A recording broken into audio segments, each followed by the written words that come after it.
Bienvenidos a la clase 8 de la disciplina Historia de la Psicología. En la clase anterior dimos inicio al desarrollo del contenido de la unidad 6, el conductismo y las tendencias contemporáneas. Hemos hablado de la historia del conductismo, sus principales exponentes, sus características y otros aspectos relevantes. En esta ocasión nos enfocaremos en lo que se refiere al conductismo radical de Skinner y el neoconductismo. Así también veremos el condicionamiento clásico, el condicionamiento operante y la psicología cognitiva. El conductismo radical de Skinner es una de las principales corrientes teóricas del conductismo, a partir del cual han surgido diferentes corrientes neoconductistas. Considera que aunque el condicionamiento clásico es una explicación válida para entender las reacciones hacia un estímulo concreto, no es suficiente para explicar nuestro comportamiento respecto a él. Es por ello que Skinner, autor y desarrollador de este tipo de conductismo, consideró y defendió que la conducta humana no estaba causada únicamente por la asociación estímulo-respuesta, sino que la raíz de la conducta se encuentra en el efecto o las consecuencias que los propios actos tienen sobre nosotros mismos.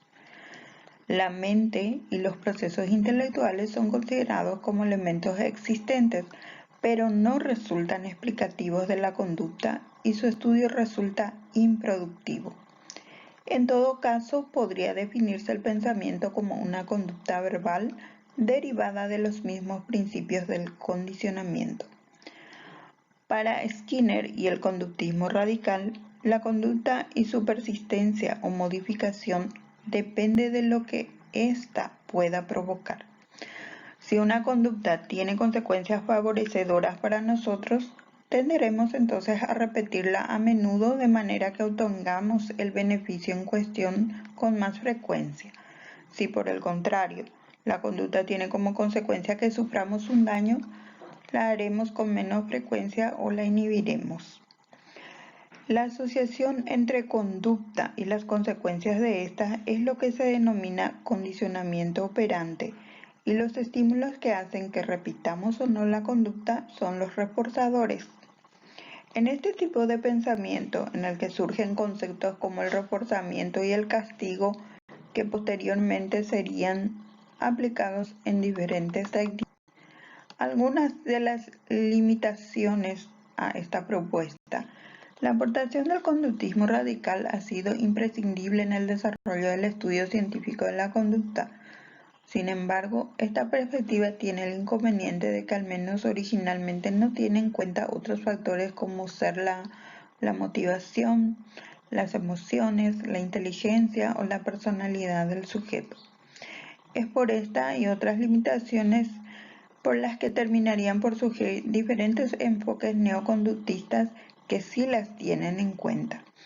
E incluso uno de los motivos por los que terminarían por juntarse las líneas conductista y cognitivista en el paradigma cognitivo-conductual.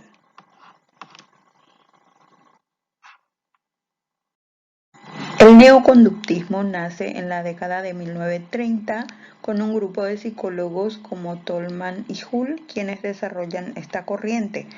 Este movimiento parte de los principios básicos del conductismo y utiliza variables intermedias para el análisis, la predicción y el control de la conducta.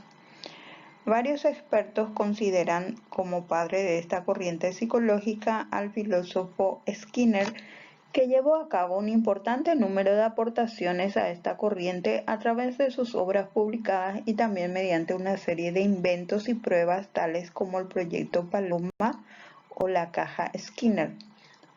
Los estudios del neoconductismo se desarrollan en el campo del aprendizaje y la conducta animal. En concreto, los neoconductistas lo que hacen para poder llevar a cabo sus teorías y la base de esta corriente es estudiar los procesos mentales que tiene una persona cuando lleva a cabo una determinada tarea, así como la forma que tiene de proceder a guardar todo lo que aprende y de qué manera utiliza sus conocimientos. Estas características la diferencian completamente del conductismo. En concreto, para entender la principal divergencia entre ambas, se puede decir que el neoconductismo tiene en cuenta cómo el medio ambiente, el entorno influye en la persona y eso trae consigo que ésta cambie su comportamiento debido a ello. En el conductismo, ese factor no se tiene en cuenta en absoluto. En su caso se basa simplemente con lo que es la conocida suma de estímulo más respuesta más condicionamiento. Condicionamiento clásico y el operante.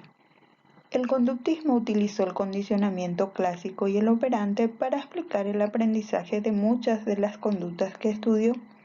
El condicionamiento clásico y el operante tuvieron como precedentes los descubrimientos de dos investigadores. Fundamentalmente, Pavlov, aunque sus ideas no eran conductistas, va a proporcionar al conductismo las bases de uno de sus paradigmas fundamentales, el condicionamiento clásico, y Trondheim, el cual creó el antecedente al paradigma operante de Skinner. El condicionamiento clásico es la creación de una conexión entre un estímulo nuevo y un reflejo ya existente. De una manera más concreta, se ha venido definiendo como el aprendizaje según el cual un estímulo originariamente neutro con relación a una respuesta llega a poderla provocar gracias a la conexión asociativa de este estímulo con el estímulo que normalmente provoca dicha respuesta. Se trata de un aprendizaje porque aparece una nueva conducta, es decir, una nueva relación estímulo-respuesta, y además esta nueva relación es producto de la experiencia. En cuanto al condicionamiento operante, es un sistema de aprendizaje que se basa en la aplicación de refuerzos y castigos frente a determinados comportamientos para hacer más o menos probable su repetición en el futuro. Entonces, mediante el uso de estos refuerzos y castigos, el individuo crea una asociación entre una forma de actuar y sus consecuencias. El condicionamiento operante es una de las herramientas más importantes dentro de la psicología y tiene una importancia especial dentro del conductismo. Fue descubierto por Skinner, psicólogo conductista, que amplió las teorías propuestas por sus compañeros mediante el estudio con animales. En síntesis, Skinner sostiene que el aprendizaje explica la conducta y el aprendizaje por su parte está controlado por los reforzadores. Solo la conducta observable y medible puede sentar las bases para predecir, explicar y controlar la conducta.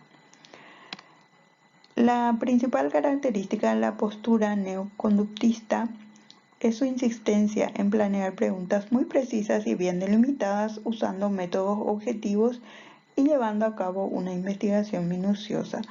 Otra característica del neoconductismo constituye sus intentos de desarrollo de teorías generales del comportamiento, sobre todo a partir de experimentos con animales.